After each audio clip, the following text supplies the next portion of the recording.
You get a new video! You get Proto Shield! You get to put your arm down. I'm sorry, I forgot.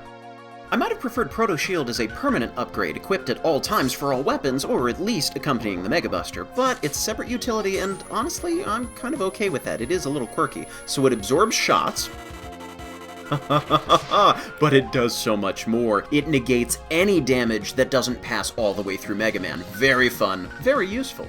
Scorch Wheel. Why didn't they call it Turbo Fire? Right? So this next room is pretty interesting. It's dark. And a little sneaky. Trade a life for a life if you're not careful there. But, as you can see, you can light up the room with Thunderbolt. But there's not really any need. I mean, it's not like it's all that, oh, that would have been good to know was there. So, Burrito Burner has its uses, but maybe it's not the most Scorch Wheel.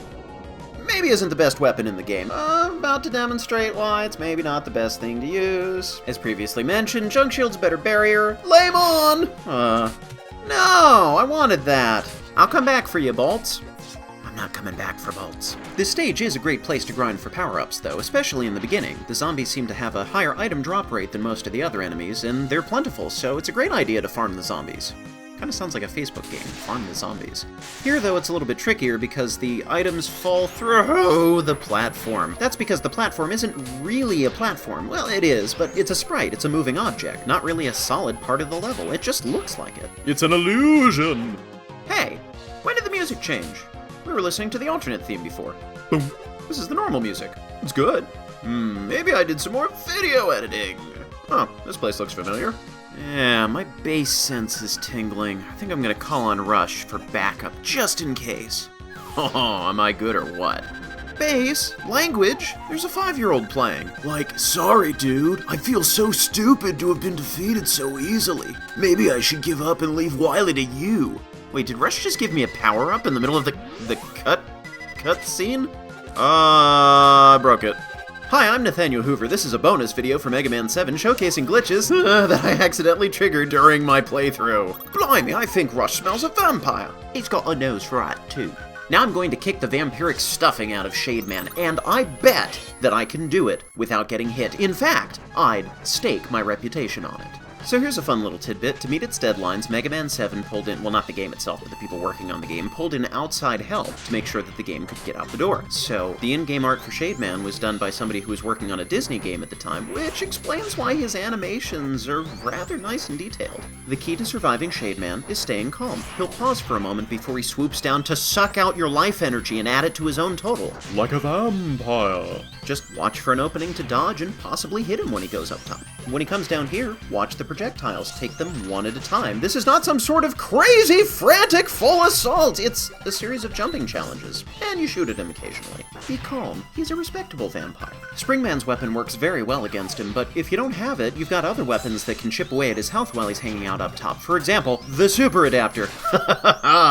With the homing upgrade. And what's interesting is that the Hyper Rocket Buster charges more quickly than the Mega Buster, and the damage output is comparable, so as long as you don't mind not being able to slide, this might even be a better pick for fighting some of the bosses. Try the wobbly gumballs. They're absorbalicious. I appreciate that even though this stage is a low-tech graveyard and castle, that the background is still a little bit futuristic and robot-y. I'm gonna stand up and stretch. The noise crush generates a powerful sound wave, doesn't it? Why are you in my chair again? Practicing for Mega Man 8? No, we don't need any practice. They didn't practice for Mega Man 8. Yes, and you can absorb amplify the wave by absorbing the reflected wave with your... That's awful. Thank you for joining us. This has been another episode of Disaster Piece Theater. You get Grape Crush. Tastes great. Credit where credit is due, that was the best description of a weapon we've gotten yet. Dr. Light told us everything there is to know about Noise Crush. Why am I getting so excited? Yeesh. Springman! Better than Fall Guy, I guess. If it's your first time playing Mega Man 7, it might be interesting to have 4 Robot Masters and then, surprise, another 4, but for returning players, the replay value is drastically diminished. If you have 8 bosses accessible from the get-go, that's 40,320 shebang different orders in which you can fight the bosses. Breaking that number into 2 groups of 4 drops that number to 576. It's like nothing by comparison. Remember the random springs in Plant Man stage in Mega Man 6? These springs work under the same principle. If you just let yourself go, you'll bounce at a medium height, but if you hold down the jump button while you connect with the spring, you'll bounce higher. Getting a little goofy. I almost feel bad about this.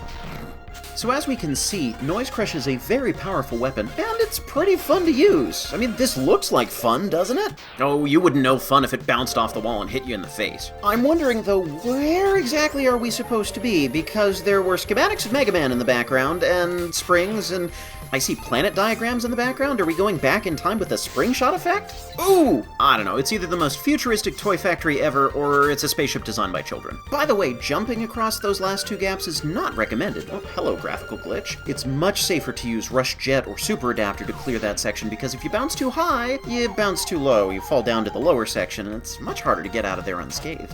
Fortunately, there's a hidden power-up here that'll make you not unscathed. Let's see what this wondrous pick-me-up is. Wow, it's like... Forget energy pellet, that's an energy cannonball. Instantly restores you to full health, and there's another secret in this room, which means we're not getting through this stage anytime soon. Part of it's because of all the secrets, part of it's because Mega Man moves more slowly, but the stages in Mega Man 7 generally take longer to finish than the ones in any other Mega Man game before it. You look at the original Mega Man games, Big Vault for the NES, and it'll take, if you know what you're doing and aren't gleefully throwing yourself into every spike pit you find or trying to speedrun, 3 to 5 minutes per stage? Here, it's more along the lines of 6 to 8 minutes per stage. Hang on. Supposedly all these robots are rampaging through the middle of the city. In the last, 20 minutes? It's gone from daytime to nighttime to daytime to outer space. Therefore, the city must be London during an episode of Doctor Who. My issue with the later stages in Mega Man 7, and I really enjoy the earlier stages, I think they're pretty well designed. Cloud Man, Junk Man, all of those, but Turbo Man? Whatever man we're in right now? Oh, I missed! Sorry, that was my best Wario from Mario Party impression. I don't think it came across very well. The later stages employ some great ideas, but they don't necessarily make for great challenges. At least they're not focused enough to become great challenges. This section is a perfect example, but I'll get back to it in just a moment. Right now I'd like to point out something that's easy enough to miss if you're not looking closely. Notice that when I jump on the box, it spins around as long as the punching glove is not extended. Spin it around to the right position, and I totally helped. I don't know if it's clever or cruel that my health bar was obscuring the secret wall. Hey, it's Otto's Hyperbolt. I see a shopping trip in my future. But first, let's talk level design. Well, and beat the stage too. The first half of the stage is solid. There's a relatively gentle learning curve, where you can get a feel for the spring physics without endangering yourself. Then you've got some standard platforming challenges with springs thrown in to throw you off. That was close. Then you've got springs on the wall, springs on the ceiling and floor. Okay, I'm not Mario. Mixed with a few different kinds of enemies that approach you one at a time like they're thugs in an Austin Powers movie. Oh, don't mind me, I'm experimenting with summoning Rush and then plummeting off the screen before we can super combine! My controls lock up until he disappears. Curious. The first half of the stage is all about getting acclimated to the springs, with progressively trickier situations as the midway point approaches, and some bonus items if you master the physics early on. Then, this room throws all that out the window, or airlock as the case appears to be. First off, this room is large, a novelty for the classic series up to this point, but not unfamiliar if you've played the X games. Then there's the layout of the room. Everything happens around the edges, and the exit in the top right is harder to find and get to than the bonus stuff in the top left. There are bouncy platforms the player's never seen before, punching traps the player's never seen before, flying enemies that are constantly moving and shooting, and you're at a disadvantage because you don't have to be able to see them for them to hit you.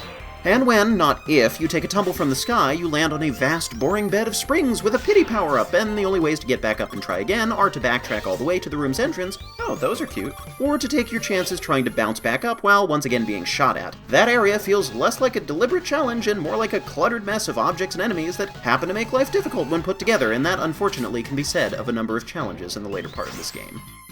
Oh hey, it's a boss battle! Springman's another boss with a predictable pattern, and like Turbo Man, he can be very punishing until you've gotten it down. The little springs that bounce around are probably your worst enemy. Not necessarily because of the damage they do, but because you're so distracted by them that you're more likely to run into Springman trying to avoid the springs.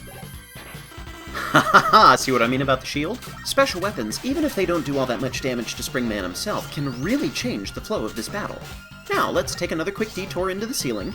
Ow! Oh, that hurt! Oh, and you just callously discard me! That's the last time I let you give me a hug. On a less painful note, I dig that Springman fully embraces the bouncy coil aesthetic, despite the spacey elements of his lair being something of an exception to what I was talking about in Shademan's stage. I like that he's springy, and has a spring-loaded punching arm, and has a spring-firing arm cannon. It always bugs me when a boss has an arm cannon but doesn't use it like Dustman or Plantman. You will grow a third arm if you try to hit me. Told ya. With Springman out of the way, I get to add Wild Coil to my illustrious arsenal of weapons I don't really need. It's a fine weapon, but I'd rather put it in a bin alongside Noise Crush and Scorch Wheel to be donated to a less fortunate Mega Man game, one that has to make do with weapons like Spark Shock and Thunderwool. I've talked about Scorch Wheel already, and I'll get to Noise Crush in a moment. As for Wild Coil... Wild Coil! You launch one backward, one forward, one... doesn't really work. No. Yes. But remember to charge the coils to make them jump higher. Oh dear. Did that just come out of my mouth? Must be some residual Mega Man 8 in here. You get an incomplete picture of what this weapon actually does. What Dr. Light conveniently left out is that when you charge up Wild Coil, you can hold down on the control pad when firing to make it bounce really, really low, and hold up on the control pad while firing to make it bounce really, really high. This is kind of important if you want to fight the final boss with Wild Coil and survive. Well, we recovered Otto's Hyperbolt, but one has to wonder how he casually misplaced it in a spaceship toy factory swarming with enemies in a hidden room behind a secret wall. It's like he's in cahoots with the dude with the fog lamp from Crystallis or something. While Otto is busy jamming a blunt object into his head, let me take a moment to talk about Noise Crush as promised. Terrific, Otto. Noise Crush is another good weapon, except it's essentially just a faster charging Mega Buster. The rebound action is cute, like Otto's pose, but largely decorative. Due to the level designs and the enemy patterns and placements, it's usually faster and easier to simply thwack the baddies directly. But that's not relevant at the moment. I'm talking over Otto because I don't think he needs almost a whole minute to thank us, dramatically engage in something vaguely comical, and explain that there are new items in the shop and everything's now half price. The game is weirdly inconsistent about what dialogue you can speed through, what dialogue you have to wait for, and whether or not you have to manually advance the dialogue after waiting for it. The Hyperbolt handover is one spot where the pace of the game slows down unnecessarily because of that lack of control. I want it. Want. Oh, I already have it. It occurs to me that I haven't found Beat yet, and I haven't gotten Rush Jet either. Maybe I need to start revisiting some stages. Oh, and let's pick up a Scan. An S-Can. What happened to M-Tanks? They're practically the same thing. Must have been a recall.